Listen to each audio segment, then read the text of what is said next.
da un enorme gusto recibir al doctor Francisco Barnés de Castro. Él fue rector de la UNAM, ahora es integrante del Observatorio Ciudadano de Energía, es uno de los grandes expertos en materia energética en nuestro país, fue subsecretario de Energía, en fin, ha pasado por varios puestos relacionados con este sector.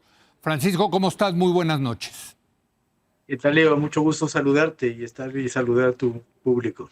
Pues felicitarte, la verdad, porque leía el artículo que publicaste en esta revista Energía, ¿cómo se? A debate. A Energía debate. Debate, exacto, donde calculas tanto volumétrica como monetariamente el impacto que ha tenido tanto el huachicol tradicional, que es el robo de gasolinas, como el huachicol fiscal. Y quisiera dedicar esta entrevista contigo a esta parte del huachicol fiscal, que es esta parte del contrabando, de cómo contrabandean diésel y gasolina, la traen a México y con eso dejan de pagar tanto el IVA como el IEPS. ¿Qué cifras encontraste, Francisco? Bueno, déjame aclarar, es un trabajo meramente académico basado en las cifras oficiales que publica la Secretaría de Energía en relación a la producción, ventas, importación, exportación de crudo, de destilados, y a las cifras oficiales de la Agencia de Información Energética de Estados Unidos, que también publica las cifras oficiales de las exportaciones de combustibles a diferentes partes del mundo y en particular a México. Uh-huh. Entonces, cuando hablamos de diésel, como la gran mayoría del diésel que importamos al país es de Estados Unidos, Uh-huh. pues las cifras de exportación de Estados Unidos a México, oficiales publicadas por la agencia de Estados Unidos, debía coincidir con la cifra del total de importaciones de diésel que estamos registrando en México y que publica la Secretaría de Energía. Hasta el año 2018 las cifras eran prácticamente iguales, había pequeñas diferencias, Uh-huh. pueden ser explicables porque un barco sale de allá en un mes y llega el mes siguiente a la ciudad al puerto mexicano, etc. Pero las diferencias son muy pequeñas. Esto no quiere decir que no hubiera habido huachicol fiscal en el pasado, lo había empresarios que optaban por importar diésel de Estados Unidos, disfrazándolo, declarándolo como si fuera un aditivo, cruzaba la frontera y lo utilizaba en sus instalaciones. Eso sabíamos que existía, pero la diferencia entre las cifras oficiales es realmente pequeña. Uh-huh. Cuando empieza a crecer de manera sistemática, en el caso de diésel, es a partir de 2019. Sí. Crece de manera importante durante 19 a 20 al 21, se dispara, crece de una manera impresionante. Cae otra vez en 22 y 23, que coincide con que en este país estamos aplicando IEPS negativos prácticamente o cero Uh-huh. durante año y medio con el supuesto idea de combatir la inflación, que combatimos la inflación de combustibles, pero no afectó nada más, Sí. con un enorme sacrificio fiscal, pero eso le quita el incentivo aparentemente le quita el incentivo a los que estaban utilizando este camino, no desaparece, pero baja significativamente la importación y vuelve a subir de manera muy importante en 2024. Eso me parece de tu trabajo muy interesante. Yo que soy muy suspicaz, déjame ponerlo así, me parece muy interesante ver que el huachicol fiscal en el sexenio pasado, cuando volumétrica y monetariamente tuvo una mayor cantidad, fue en los años electorales del 21 y del 24, Francisco. Así es. Una coincidencia o intencional, es muy difícil saberlo. Exacto, o sea, hay una coincidencia, no sé si causalidad, pero en fin, pero yo soy muy suspicaz en eso. Ahora, tú calculas que el huachicoleo fiscal de diésel el sexenio pasado le costó 6.700 millones de dólares, ¿correcto? Así es. Esto es por evadir el IVA y el IEPS, ¿es correcto? Por evadir, estoy suponiendo que evaden el IVA y el IEPS. Exacto, así es.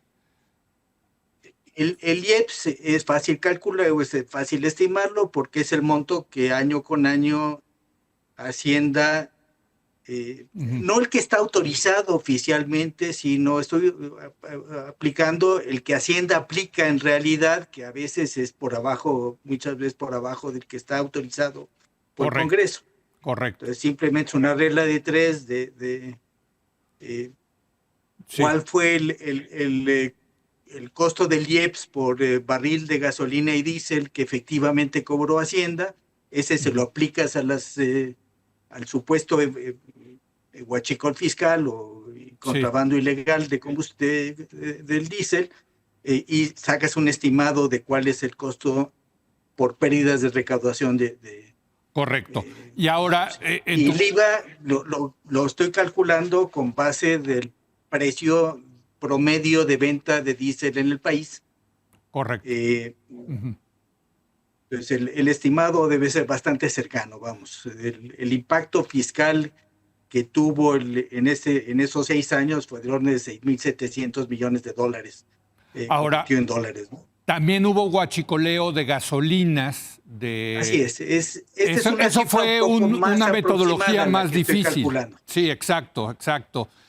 No quiero aburrir al público diciéndole exactamente cómo lo hiciste, pero llegas a un cálculo, me parece bastante certero, yo diría, de 4,000 millones de dólares durante el sexenio de López Obrador, ¿correcto? Por procedimiento. Así es. Conozco el porcentaje de gasolina de otros países que se importó en el 18 y 19,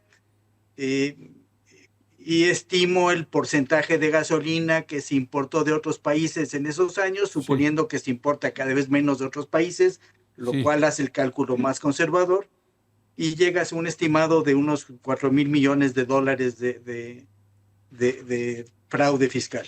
Entonces, sumando estos dos números, gasolinas y diésel, llegas a la cifra de 10,700 millones de dólares durante el sexenio, que equivalen a unos 200,000 millones de pesos, más o menos, Francisco. Así es, y que es una cifra muy parecida al huachicol tradicional, al impacto del huachicol tradicional, que no desaparece en el sexenio anterior, se reduce en los primeros años, pero vuelve a crecer de manera importante en los siguientes, y que también estimo en unos 12,000 millones de dólares de impacto, repartido entre unos 8,000 millones de dólares que le cuesta a Pemex que le roben su producto ya elaborado, y unos 4,000 millones de dólares que es el impacto sobre la recaudación del IEPS y de la gasolina. Francisco, estás hablando de un negocio enorme. O sea, es un negocio de miles de millones de dólares en un sexenio, para que la gente nos entienda. Y agrégale el robo de crudo que había desaparecido, no lo habíamos notado en el país, y que en los últimos 4 años del sexenio anterior empieza a crecer de manera importante, aparentemente para exportarlo de manera ilícita a Estados Unidos, procesarlo allá y regresar productos elaborados, maquilados, con lo cual el margen del negocio debe aumentar considerablemente, que son cerca de 10,000 millones de dólares el impacto sobre las finanzas de Pemex por haberle robado el producto.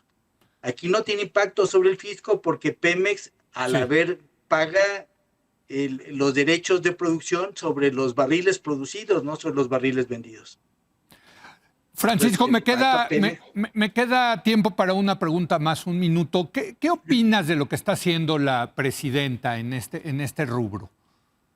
Es un cambio radical sobre lo que estamos viendo anteriormente. Primero, reconocer que tenemos un problema en lugar de negarlo, y segundo, atacarlo de manera frontal como lo han estado haciendo. Los golpes que han dado han sido realmente espectaculares en términos de los barcos que han detenido en las dos costas, en haber detenido el tren completo cargado de carros tanque de diésel declarado de manera ilegal como otro producto y todos los días estamos viendo que hay medidas que se están tomando en diferentes partes del territorio nacional para poner freno a ambos tipos de negocios ilícitos, al robo de ductos y al contrabando ilegal de gasolina y de diésel.